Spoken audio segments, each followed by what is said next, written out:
కూడా మనం చూస్తాం.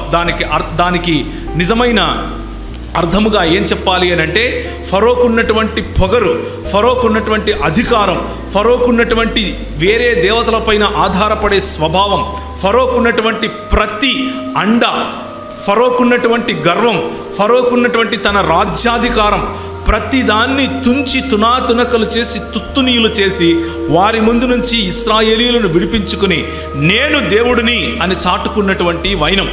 ఆ వైనంలో ఇశ్రాయేలీయులను పిలుచుకున్నాడు. ఆ వైనంలో పిలుచుకోవటానికి మోషేని పంపించాడు.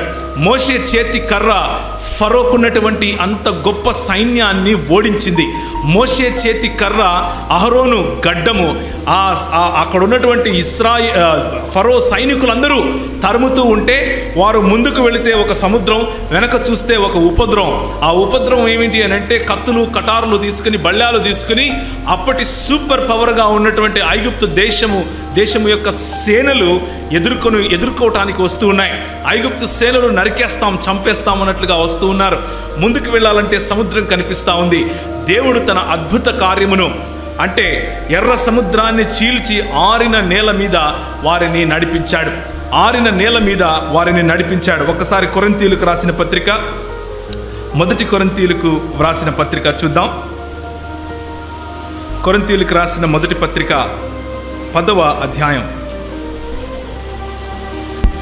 సహోదరులారా, ఈ సంగతి మీకు తెలియకుండుట నాకు ఇష్టము లేదు. అదేదనగా మన పితరులందరూ మేఘము క్రింద నుండిరి, వారందరూ సముద్రములో నడిచిపోయిరి. అందరూ మోషేను బట్టి మేఘములోను సముద్రములోను బాప్తీసము పొందిరి. అందరూ ఆత్మ సంబంధమైన ఒకే ఆహారమును భుజించితిరి. అందరూ ఆత్మ సంబంధమైన ఒకే పానీయమును పానము చేసితిరి. ఎలయనగా తమ్మును వెంబడించిన ఆత్మ సంబంధమైన బండలోనిది త్రాగిరి, ఆ బండ క్రీస్తే అన్నటువంటి మాట అపోస్తలుడు పౌలు మనకు గుర్తు చేస్తున్నాడు.